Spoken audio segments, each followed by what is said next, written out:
우리 추수감사절을 맞이해서 감사의 기본으로 돌아가자라는 제목으로 같이 말씀을 나누고자 합니다. 아담과 하와의 이야기는 우리 삶에 많은 교훈을 줍니다. 자, 아담과 하와 이야기는 아주 파고 파도 교훈이 끝나질 않죠.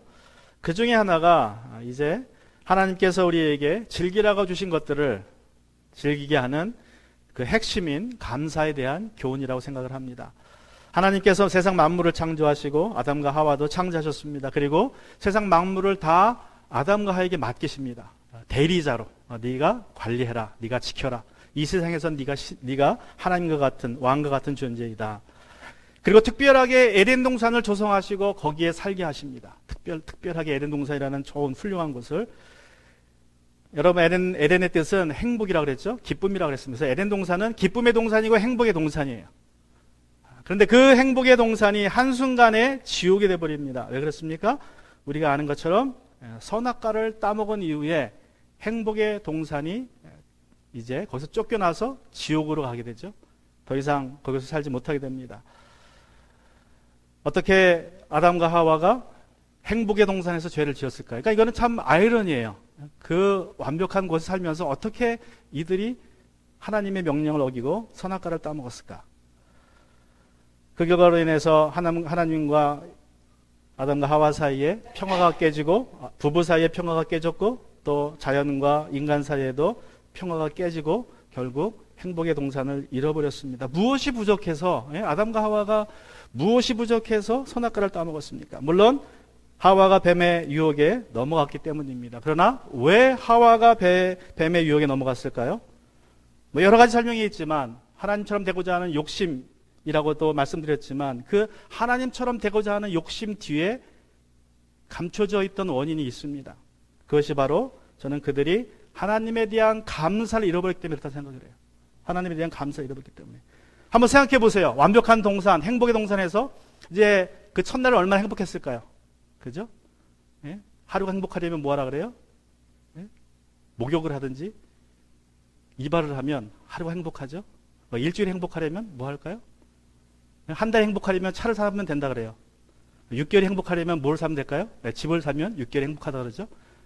근데 에덴 동산에 살면 얼마나 행복할까요? 영원히 행복해야 되는데, 그죠? 다 했으니까. 근데 그 행복이 오래가지 못합니다. 왜 그래요? 첫날은 행복했는데 그 다음날 깨어나니까 그래도 행복했어요. 그러나 또 하루하루 지나고 시간이 지나면서 매일 똑같아. 다 퍼펙해. 어느 순간부터 감사의 마음이 사라지기 시작합니다. 눈을 뜨면 그냥 또 다른 하루의 시작이에요. 그 행복한 동산에서도 항상 똑같습니다. 세상의 모든 것이 자기의 주관 아래 있다는 것이 너무나 당연하게 여겨지기 시작했어요. 이렇게 한 아담과 하와 속에서 하나님에 대한 그 감사가 서서히 사라지기 시작합니다. 사단이 그걸 감지합니다. 쟤들의 마음속에 감사가 사라지고 있구나. 그러자 마침내 그 감사가 바닥을 쳤을 때에 사단이 뱀을 가장해서 하와에게 찾아옵니다. 그리고 이제 묻습니다. 하나님께서 에덴 동산에서 모든 실과를 다 먹지 말라고 하셨느냐? 여러분 잘 기억하셔야 돼요. 모든 실과를 다 먹지 말라고 하셨느냐?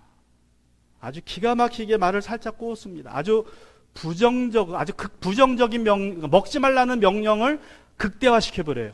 하나만 먹지 말라 그랬는데 다 먹지 말라 그랬느냐? 그러면서 다 부정을 시켜버립니다. 이때 하와가 아니다. 과실을 다 먹을 수 있다. 하지만 동산 중앙에 있는 것만 먹지 말라 하셨다라고 대답을 합니다. 그런데 문제는 그 이제 부정적인 생각을 전해받은 감염된 하와가 그 사단의 부정적인 마음을 그 측면을 똑같이 극대화시켜버려요. 어떤 면에서 하나님은 그냥 먹지만 말라 그랬는데 만지지도 말라고. 하나님은 먹지만 말라 그랬죠? 근데 만지지도 말라 그러면서 사단의 영향을 받아서 부정적으로 대답을 해버립니다. 아주 극대화시켜버려요. 자기 생각엔 잘했다 생각했는데 자기도 모르게 감사의 지수가 떨어지니까 사단이 준 그 부정적인 생각을 다 받아버린 거예요. 그리고 사단의 모범을 따른 거예요. 자기도 모르는 순간에. 그래서 먹지 말라고 하셨는데 만지지도 말라고 하셨다라고 말을 더 강하게 해버립니다. 하나님을 부정적인 하나님으로 만들어버립니다. 그때 뱀이 말합니다. 아니다. 너희는 결코 죽지 않는다. 너희가 그것을 먹으면 하나님처럼 되기에 먹지 말라고 하신 거지 다. 그 순간 하와가 그랬구나 하고 깨달아요. 잘못 깨달은 거죠. 그래서 먹지 말라고 했구나. 이 양 주실 것이면 뭐 하지? 다 주실 것이지. 왜 그거 하나만 안 주셨나? 그거 홀랑 따먹어요. 여러분, 하나님은 아담과 하와에게 몇 개를 주셨습니까? 100개 중에? 100개라고 생각하면 몇 개를 주셨어요? 99개를 주셨어요. 근데 그 하나 안 줬다고 감사한 마음이 사라지면서 그 하나를 범한 거예요. 따먹은 겁니다. 99개를 봤으면 계속 감사할 수 있을 텐데 그 하나 보느냐고 99개를 잃어버리고 하나님을 잃어버린 거예요. 그들이 범죄하는 순간 행복의 동산이 이제 고통의 동산으로 바뀌기 시작합니다. 여러분, 우리가 어디에 집중하냐에 따라서 감사의 레벨이 달라집니다. 하나님 주신 것에 집중하면, 그 많은 99개 복에 집중하면 항상 감사할 수 있는데, 하나님이 하지 말라고 한 가지에 집중하면 감사가 사라지는 거예요. 한국에 있는 어느 부대의 이야기입니다. 어느 부대가 이제 음식을 배급받았는데 그날 소문이 났어요. 부대에. 오늘은 돈가스가 2개란다. 하나가 아니라 2개란다. 다 신났습니다. 빨리 달려가가지고 이제 줄을 서서 돈가스를 받습니다. 근데 보니까 돈가스는 2개 나왔어요. 근데 가서 보니까 소스가 없어요. 그래서 불평하기 시작해요. 아니, 돈가스 2개 이거 있으면 뭘 하냐. 소스가 없지 않냐 그랬더니 그 사병이 얘기하는 거예요. 내가 돈가스를 한 박스 받아오고 그 소스를 한 박스 받아야 되는데 잘못해서 돈가스만 2박스 받아왔다. 미안하다. 이거 먹어라. 다 불평을 해. 이거 어떻게 하나다니 2개나 먹냐 그랬더니 그 중에 한 병사가 생각을 했어요. 갑자기 딱 생각난 게 뭐냐면, 야, 우리는 돈가스가 2박스지만 어떤 부대는 오늘 소스만 2박스일 거야. 얼마나 생각이 기만해요, 그죠? 예? 어느 부대는 소스만 2박스에 그것만 먹고 있어야 돼. 근데 이 부대는 돈가스가 2개란 말이에요. 토마스 에디슨이 전구를 발명하기 전에 이제 많은 실패를 거쳤습니다. 어떤 사람은 수백 번, 어떤 사람은 수천 번이라고 그러는데 1000번이라고 얘기해요. 그래서 기자가 묻습니다. 당신이 1000번의 실패를 하고 있는데 어떻게 된 겁니까? 그랬더니 토마스 에디슨이 대답합니다. 나는 1000번의 실패를 한 것이 아니라 1000번의 전구를 만들지 못하는 방법을 찾았을 뿐입니다. 그렇게 생각한 거예요. 그리고 감사했습니다. 여러분, 우리가 생각을 어떻게 하냐에 따라서 우리의 감사의 레벨이 달라질 수 있습니다. 디모데후서 3장 2절은 말씀하기를 뭐라고 말씀하고 있어요? 말세의 징조 중에 하나.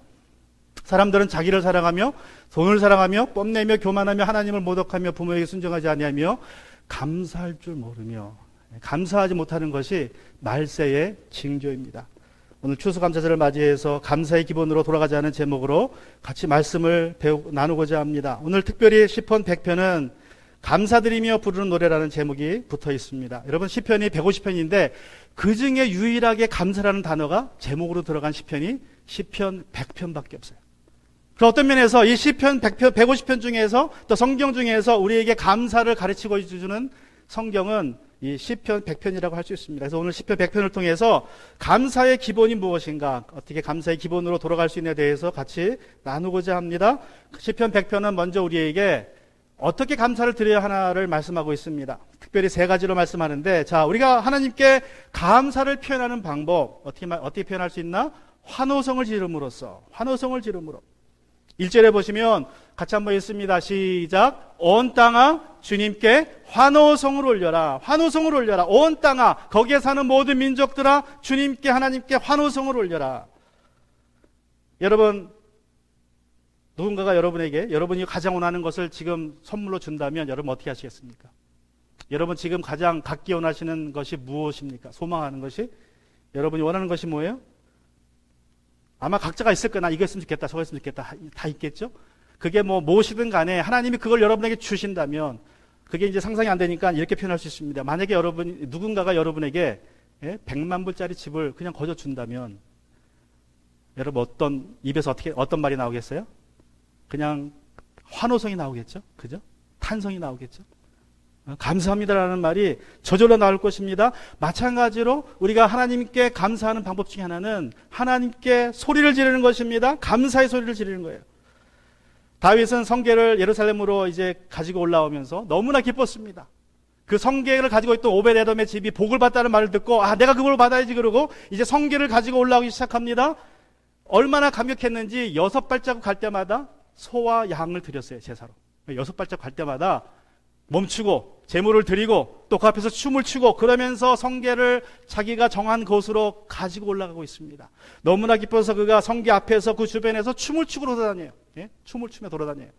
예? 그 당시에는 근데 속옷을 안 입었죠. 예? 빤스가 없어가지고 그냥 겉옷만 입고 다니는데 그리고 춤을 추고 다니니까 속옷이 다 보였어요. 속이. 그래도 그는 춤을 멈추지 않았습니다.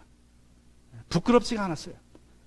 너무나 감사해서 그런 춤추며 환호하며 하나님께 감사의 찬양을 드렸습니다. 그것이 우리가 하나님께 드리는 감사의 방법입니다. 또 두 번째로 우리가 하나님께 감사드리는 방법은 기쁨으로 주님을 섬김으로써 감사할 수 있습니다. 우리 2절에 보시면 2절 이렇게 시작해요. 기쁨으로 주님을 섬기고 주님을 섬기고 기쁨으로 섬기다는 말은 에벳입니다. 에벳. 종이라는 그 명사로는 종이고 동사로는 종이 주인을 섬기다. 또 그리고 하나님을 위해서 섬긴다는 뜻을 가지고 있습니다. 여러분 감사하는 사람은 어떻게 주님을 섬깁니까? 감사하는 사람은 어떻게 섬겨요? 기쁨으로 주님을 섬깁니다. 기쁨으로. 항상 한 해의 이맘때가 되면 목사님들이 스트레스를 받기 시작해요. 왜 스트레스를 받기 시작할까요? 네? 목사님들이 사역하면서 이제 연말이 되면 스트레스를 받기 시작해요. 여러분 왜 받는지 아십니까? 새해를 앞두고 여러 가지 새해 때문에 계획을 하고도 마음이 복잡하기도 하지만 가장 큰 그 스트레스는 누구를 집사 세울까, 누구를 권사 세울까, 누구를 장로 세울까 때문에 아주 골치가 아파요. 그 잘못 세우면 1월 달에 교회가 흔들립니다.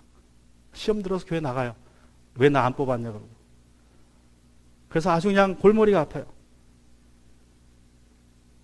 그래서 이 사람을 뽑으면 저 사람이 걸리고 저 사람 뽑으면 이 사람이 걸리고 그래서 결국 어떤 교회는 10년 지나면 다 집사죠. 네, 다 권사입니다. 네. 여러분 우리가 주님을 섬길 때 내가 직분자가 되든 안 되든 무슨 상관입니까?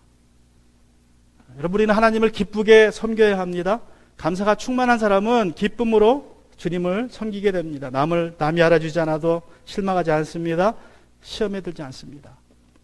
그런데 주님을 섬긴다는 것은 교회에서 열심히 일한다는 것만 의미하지 않습니다. 마태복음 2장에서 예수님은 의인들에게 이렇게 말씀하세요. 의인들이 너희가 내가 굶주렸을 때에 나를 먹여주었고 내가 아팠을 때에 찾아왔고 돌보아 주었다. 내가 벗었을 때에 너희가 나에게 옷 입혀주었다. 그랬더니 이 의인들이 놀랍니다. 주님 언제 우리가 주님께 그랬습니까? 우리는 그런 적이 없습니다. 그러자 주님께서 뭐라고 대답합니까?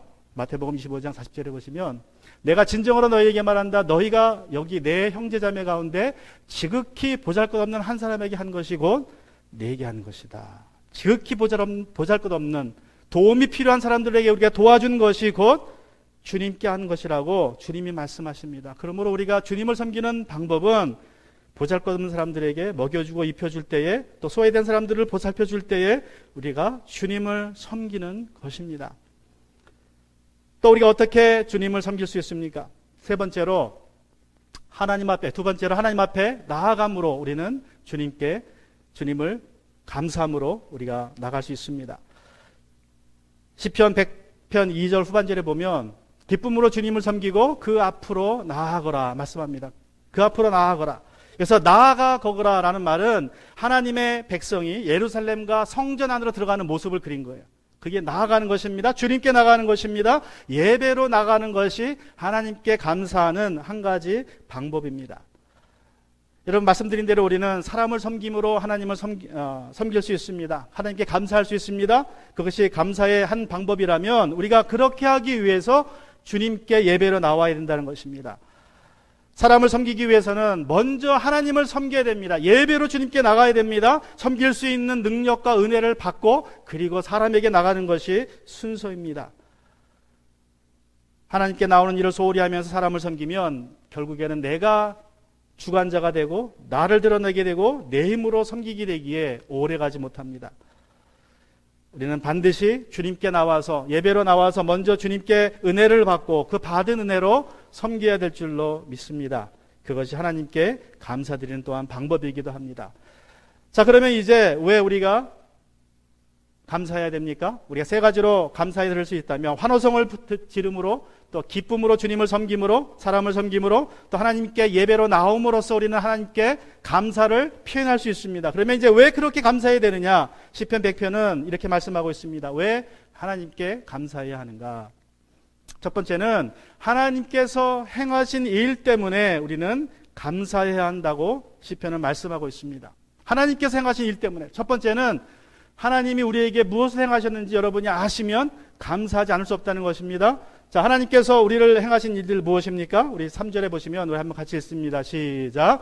너희는 주님이 하나님이심을 알아라. 그가 우리를 지으셨으니 우리는 그의 것이요 그의 백성이요 그가 기르시는 양이다. 알아라라고 명령합니다. 여기서 알라고 하는 것은 머리로 알라는 게 아니에요. 인정하라는 것입니다. 인정하라. 무엇을 인정하는 것입니까? 주님이 하나님이심을, 여호와께서 하나님이심을 인정하라는 것입니다. 그런데 왜 주님이 하나님이십니까? 그 하나님이 무엇을 하셨습니까? 하나님께서 우리를 지으셨다고 말씀하세요. 특별히 여러분, 세상에는 많은 신이 있습니다. 왜 주님이 하나님이심을 우리가 알아야 하느냐면, 여러분, 일본 사람들은 800만의 신을 섬기고 있다 그래요. 신도에 가면 그 신의 수가, 섬기는 수가 800만이라고 합니다. 800만. 또 인도의 힌두교에서는 3억 3천의 신을 섬긴다 그래요. 그러니까 여러분 상상할 수 없는 종류의 신이 있다는 것입니다. 그 많은 신들 중에서 하나님만 우리의 참신이라는 거예요. 하나님만 참된 신이라는 것입니다. 약 1500년 전에 모하메드가 살 때에 사우디아라비아 사람들이 365개의 신을 섬겼다고 합니다. 그래서 하루하루 매일 다른 신에게 분향을 했어요. 365개의 신을 만들어 놓고, 그런데 이 모하메드가 대상이죠. 낙타를 타고 이것저것 돌아다니면서 많은 사람을 만났는데 특별히 유대인들하고 그리스도인들을 많이 만났습니다. 그러면서 구약 성경에 대해서 이야기를 많이 들었어요. 그리고 깨닫는 것이 신은 하나만 있어야 된다. 유일신 개념을 받아들였습니다. 그래서 이슬람교를 시작해요. 특별히 어느 동굴에 들어가서 명상을 하다가 계시를 받습니다. 이게 하나님 주신 계시가 아니라 사탄이 준 계시예요. 그 계시를 받고 자기 와이프한테 물어봐서 그 계시가 사탄에게 온 것이 아니라 하나님에게서 왔다고라고 말을 듣고 이슬람교를 시작해요. 그래서 어떤 그리스도인들은 이 모하메드도 구약의 하나님을 알고 믿고 있으니까 그 모하메드의 알라 하나님이 바로 우리가 믿는 하나님이다. 그래서 그냥 이 성경을 아랍어로 번역하면서 하나님을 알라라고 번역한다 그래요. 알라라고. 근데 여러분, 하나님하고 알라는 완전히 다릅니다. 모하메드는 사단이 준 계시로 받은 시작한 종교예요. 모든 다른 종교도 마찬가지지만 특별히 모하메드는 그래요. 근데 많은 사람들이 그 알라가 우리 성경에 나오는 아브라함의 하나님이기도 하니까 같은 하나님이다. 그래서 우리가 연합해도 된다. 이렇게 생각하는 사람들이 있는데 그거는 아주 잘못된 생각입니다. 여러분, 우리 하나님만이 우리를 지으신 분이세요. 창조주 하나님이십니다. 그래서 우리가 하나님께 감사해야 됩니다. 사람들은 빅뱅을 통해서 우주가 만들어졌다고 이야기를 합니다. 모든 생명이 아메바라는 그 세포 하나에서 진화되었다고 믿습니다. 그래서 생존 경쟁에서 이긴 존재가 바로 우리라고 생각을 합니다. 그래서 진화론을 믿는 사람들한테는 감사의 대상이 없어요. 왜 그래요? 내가 싸워서 이긴 거니까 감사의 대상이 없죠. 그죠? 진화론은 적자 생존을 주장해요. 싸워가지고 힘센 놈만 살아남는 게 진화론의 핵심 원리입니다. 그래서 거기는 진화론을 믿으면 감사할 대상이 전혀 없어요. 내가 나를 감사해야지. 내가 생존했으니까. 그러나 우리는 하나님이 우리를 지으셨다는 사실을 믿습니다. 나를 창조하셨기에 우리가 하나님께 감사를 하게 되는 것입니다. 또 두 번째로는 하나님께서 우리를 죄에서 구원하셨기에 우리는 감사해야 됩니다. 하나님은 우리를 지으셨을 뿐만 아니라 우리가 그의 것이요 그의 백성이요 그가 기르시는 양이라고 말씀하고 계세요. 여러분, 여기서 그의 백성이 됐다는 것은 이스라엘 백성이 어떻게 하나님의 백성이 됩니까? 이스라엘 백성이 애굽에 내려갔다가 종살이 하다가 거기서 해방되는 것을 통해서 하나님의 백성으로 올라갑니다. 그전에는 그냥 민족이었죠. 하나의 작은 가문이었습니다. 그런데 거기서 민족을 이루고 그 민족이 출애굽을 경험하면서 하나님의 백성으로 가야 돼요. 그래서 하나님의 백성이라는 것은 하나님의 구원을 말하는 뜻입니다. 또 그가 기르시는 양이라는 표현은 여러분 구약에서 이 시편 23편에 보면 뭐라고 말씀합니까? 다윗이 같이 한번 했습니다. 시작. 주님은 나의 목자시니 내게 부족함이 없어라. 나를 푸른 풀밭에 누이시며 쉴만한 물가로 인도하신다. 하나님이 다윗을 왕으로 삼으신 이후에 다윗은 자기의 목자의 경험을 근거해서 시를 졌어요. 그러면서 하나님이 나의 목자라고 이야기합니다. 왜 그래요? 자, 하나님이 나의 목자라는 말은 무슨 말이에요? 자기 경험에 근거하면 자기는 자기 아버지의 양이 늑대나 곰이나 사자에게 공격을 받으면 이 소년 다윗이 나가서 싸웁니다. 목숨 걸고. 그래서 양을 지켜요. 바로 그 말이에요. 내가 어려울 때 하나님은 목숨 걸고 나를 지키실 분이다. 그게 주님은 나의 목자시니. 그리고 내게 부족함이 없어라. 왜 그래요? 나를 푸른 풀밭으로 누이시며 쉴만한 물가로 인도하신다. 여러분, 양은요, 목자가 없으면 24시간을 생존하지 못합니다. 잡혀 먹든지 아니면 다행히 살아남으면 굶어 죽습니다. 다행히 몇 개월 살아남으면 어떻게 될까요?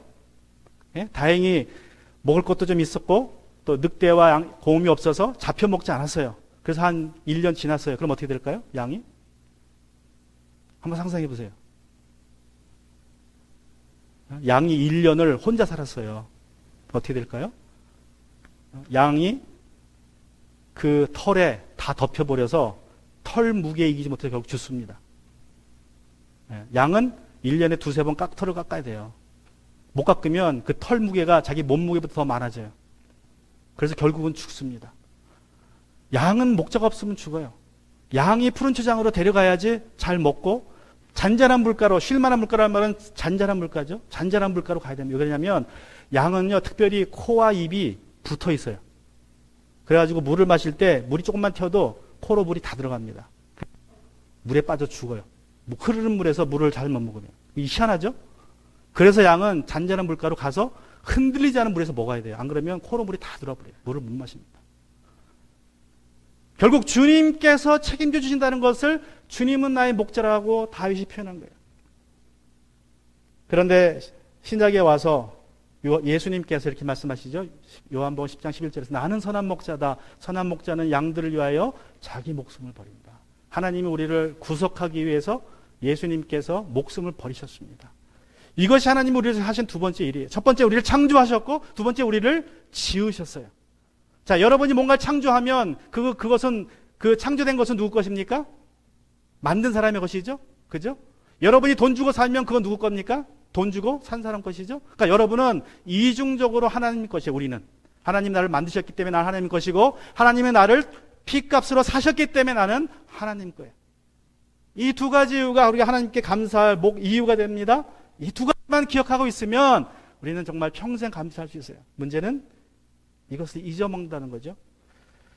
자, 그래서 우리가 감사해야 될 이유 첫 번째는 하나님이 우리를 위해서 행하신 일 때문에 하나님 우리를 지으셨고 구원하셨다는 사실을 우리가 깨닫게 될 때에 우리는 감사하게 됩니다. 또 두 번째로 하나님이 하나님이시기 때문에 하나님이 어떤 분인지 알기 때문에 하나님의 성품 때문에 우리는 감사드릴 수 있습니다. 하나님의 성품을 알면 여러분 그리스 신화에 나오는 신들과 우리가 아는 모든 그 신들은 하나님처럼 선한 신이 아닙니다. 다 이기적이고 변덕이 죽을 듯하는 신입니다. 그래서 우리가 섬기는 신에게 잘못 보이면 언제 해코지를 받을지 몰라요. 그래서 심지어는 사람을 바치기도 하죠. 심청이를 바치기도 합니다. 해코지 안 받으려고. 그런데 우리 하나님은 그런 하나님이 아니시라는 거예요. 여러분 하나님은 언제나 좋으신 분이십니다. 언제나 선하신 분이십니다. 그래서 5절을 이렇게 시작해요. 주님은 선하시며 하나님은 선하시기 때문에 하나님이 만드신 모든 것도 선합니다. 그래서 창세기 1장에 보면 보기에 좋았더라. It was good. 영어로 하면 보기에 좋았더라. 선했더라. 하나님이 선하신 분이기 때문에 좋으신 분이기 때문에 하나님이 만드신 모든 피조물들도 다 좋은 것입니다. 그래서 하나님께 나온 건 다 좋아요. 그게 무엇이든 간에 다 좋습니다. 대표적인 것이 율법이죠. 그래서 로마서 7장 12절에서 바울은 말하기를 그러므로 율법은 거룩하며 계명도 거룩하고 의롭고 선한 것입니다. 여러분 율법은 거룩한 것이고 좋은 거예요. 문제는 율법을 대하는 우리의 태도가 문제입니다. 율법은 좋은 거예요. 하나님 우리에게 잘 되라고 주신 겁니다. 신명기 30장 19절 20절에 보시면 모세가 말하기를 나는 오늘 하늘과 땅을 증인으로 세우고 생명과 사망과 복과 저주를 당신들 앞에 내놓습니다. 당신들과 당신들의 자손이 살려거든 생명을 택하십시오. 주 당신들의 하나님을 사랑하십시오. 그의 말씀을 들으며 따르십시오. 그러면 당신들이 살 것입니다. 그의 말씀을 그의 계명을 들으며 따르면은 우리가 산다고 말씀하십니다. 우리가 율법을 불순종할 때에 사망과 저주를 받게 되는 것이지 율법 자체는 우리에게 좋은 것입니다. 또 우리를 향한 하나님의 뜻도 선하다고 말씀하고 있습니다. 로마서 12장 2절에 보시면 뭐라고 말씀하세요? 하나님의 선하시고 기뻐하시고 완전하신 뜻, 하나님의 계획은 선합니다. 또 복음도 선하죠. 그래서 영어로 굿뉴스라 그러죠. 복음도 좋은 뉴스예요. 시편 34편 8절 말씀은 주님은 선하시며 그의 인자하심이 영원하시도다. 이게 제가 안 적어놨네요. 시편 34편 8절에 제가 너희는 여호와의 선하심을 맛보아 알지어다 말씀했어요. 너희는 여호와의 선하심을 맛보아 알지어다. 어떻게 여호와의 선하심을 맛보아 알 수 있습니까? 율법을 지킴으로, 말씀에 순종함으로, 하나님의 뜻 가운데 삶으로 우리는 하나님의 선하심을 맛보아 알 수 있습니다. 그러면 하나님께 감사할 수 있어요. 또 하나님 어떤 분이십니까? 주님은 그 인자하심이 영원하신 분이십니다. 하나님은 선하신 분이세요. 또 하나님은 인자하심이, 여기서 인자라는 말은 변하지 않는 사랑을 말합니다. 변하지 않는 사랑, 헤세드라고 얘기하죠. 우리가 많이 듣던 이야기, 히브리 말로 헤세드라고 합니다. 변함이 없는 사랑, 우리를 향하신 하나님의 사랑은 변함이 없습니다. 영원합니다. 여러분, 내가 하나님을 향한 사랑이, 나의 사랑이 변할지라도 나를 향한 하나님의 사랑은 변하지 않는다는 것입니다. 우리 남자 간의 사랑은 길어봐야 2, 3년이면 끝난다 그러죠. 여러분, 사람 사이에 영원한 사랑은 없습니다. 사람 사이의 사랑은 상대편이 어떻게 하냐에 따라서 달라져요. 상대편이 잘하면 잘하게 되고 못하면 못하게 되는 것이 인간의 사랑입니다. 그러나 나를 향한, 우리를 향한 하나님의 사랑은 변함이 없어요. 내가 어떻게 하든 간에. 그게 핵심이에요. 그게 핵심. 그게 하나님과 우리의 차이입니다. 내가 하나님께 돌아가면 하나님은 언제나 거기에 계세요. 언제나. 하나님은 관계의 자리를 결코 떠나지 않습니다. 우리를 버리지 않으세요. 내가 하나님을 버릴 수 있어도 하나님은 나를 버리지 않으세요. 탕자의 비유에서 집을 나간 탕자가 회개하는 마음으로 돌아왔을 때에 그 돌아오는 터벅터벅 걸어오는 아들을 아버지가 먼저 발견하고 달려갑니다. 아들은 아버지가 나를 꾸짖을까, 나를 다시 또 뿌리쳐낼까 걱정하고 가고 있습니다. 하다못해 그러면 아버지 나를 종으로 삼아 주십시오라는 마음으로, 절박한 마음으로 돌아갔을 때에 아버지는 그를 발견하고 달려가서 목을 껴안고 송아지를 잡아서 새 옷을 입히고 신발을 신기고 가락지를 끼우고 잔치를 했다고 말씀합니다. 죽었던 내 아들이 살아 돌아왔다고 말씀하세요. 아들은 내가 종이라도 가서 살겠다 그랬는데 종이 아니라 아들로 다시 받아줍니다. 이것이 아버지의 사랑이에요. 하나님의 사랑입니다. 이 사랑을 경험한 사람은 감사하지 않을 수 없다는 거예요. 또 세 번째로 우리는 하나님의 신실하신 성품에 우리가 감사할 수 있습니다. 그의 성실하심이 대대에 미친다. 그의 성실하심이. 하나님의 성실하심, 하나님은 신실하십니다. 변함이 없으십니다. 여러분, 세상은 다 변합니다. 세상은 변해서, 알빈 토플러라는 사람은 미래의 충격이라는 책에서 변화의 속도가 갈수록 빨라진다 그래요. 그래서 변화도 변한다 그래요. 변화도 속도가 빨라지니까 변화도 변하고 있다. 그런데 이 변화하는 세상 속에서 우리 하나님은 변하지 않습니다. 여러분을 향한 그 하나님의 사랑, 그 인자하심은, 선하심은 변하지 않습니다. 어제도 선하신 분, 오늘도 선하신 분, 내일도 선하실 분입니다. 어제도 사랑하셨고 오늘도 사랑하시고 내일도 사랑하실 분이 바로 하나님이십니다. 아브라함이 경험한 하나님, 야곱이 경험한 하나님, 이삭이 경험한 하나님, 그 하나님을 우리도 경험할 수 있다는 거예요. 하나님은 변하지 않기 때문에. 지난 1991년 3월 1일에 있었던 일입니다. 미국에서 있었던 일이에요. 켄과 진인이라는 부부가 이제 나이가 들어서 요세미티 근처에 살고 있었는데 무슨 일이 있어서 요세미티 쪽을 들어갔다가 나왔어요. 운전하고. 3월달입니다. 그럼 3월달이면 눈이 아직 안 녹아요. 요세미티 한 5월달까지 눈이 안 녹습니다. 근데 이제 일을 잘 마치고 돌아오다가 길을 잘못 들었어요. 잘못 꺾어가지고 겨울철이면 폐쇄가 되는 안 쓰는 길로 들어가 버렸어요. 그래서 하다가 차가 박혀버렸어요. 그냥. 이 메인테너스 안 하니까 눈길에 차가 미끄러져서 길가 밑으로 빠져버렸어요. 도랑으로. 그래가지고 이제 결국은 18일 만에 죽습니다. 그리고 5월 달에 눈이 다 녹고 발견이 돼요. 죽은 이제 시체로. 이 부부가 18일 동안 차에 갇혀 있으면서 자녀들에게 글을 썼어요. 시간을 그렇게 보냈습니다.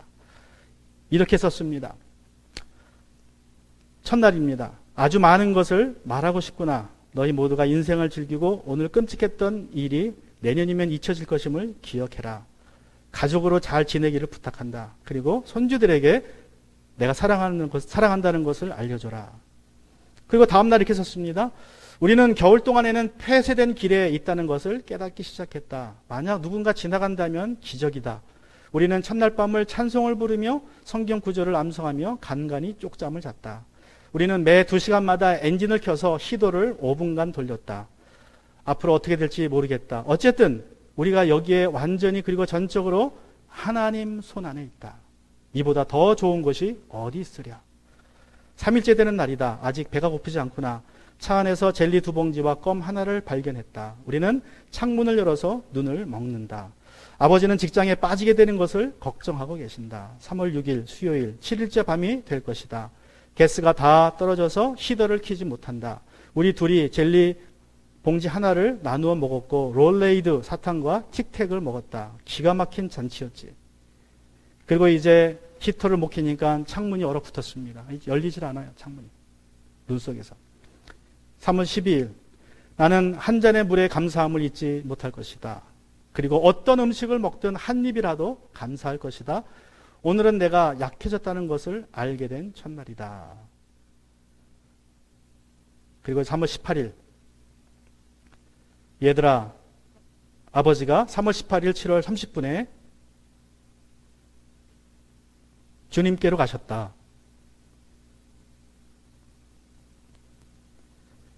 참으로 평화스럽게 가셔서 아버지가 떠난 것도 몰랐구나. 아버지에게 들은 마지막 말은 주님 감사합니다이다. 나도 곧 아버지와 함께 하게 될 것 같다. 할 말은 많은데 시간이 없구나. 볼 수가 없구나. 안녕. 너희를 사랑한다. 여러분이 이 세상 떠날 때에 여러분의 마지막 말은 무엇이 될 것 같습니까?